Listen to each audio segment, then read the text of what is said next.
My dear brothers, sisters, today we are happily celebrating the feast of Santacruz, Holy Cross.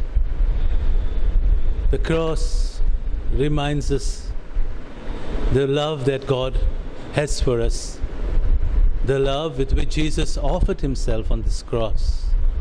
We think of his wounds, we think of his blood and water that flowed from his side for our salvation, to give us life, to give us sacramental life. Today has brought all our parishioners together around the altar to celebrate this feast of the Holy Cross.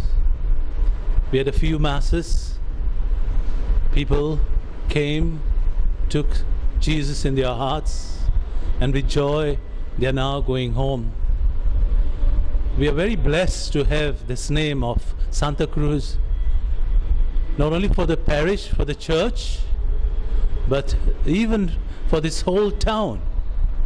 This whole town, we call it Santacruz. And so we place this whole town, the needs of this town, the needs of the nature, the bounties of this town, at the foot of the cross. We put the Lake Bonwall at the foot of the cross. We put all the wards of this parish at the foot of the cross. We put all the children of this parish, all the elderly and the sick and the poor of this parish at the foot of the cross. We put every parishioner at the foot of this cross of Jesus, where at the foot of the cross people were blessed. People were blessed and gifted.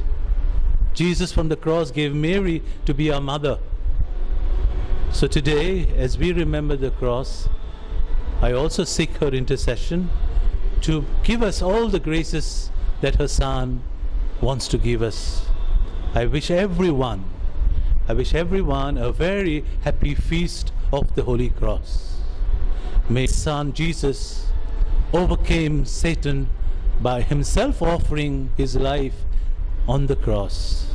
Jesus rose from the dead, and so for us today the cross is a victory. It's a victorious sign of our faith. It's a sign of love. It's a sign of love of God for us. I thank you, and I want you all to have a blessed life, a happy feast.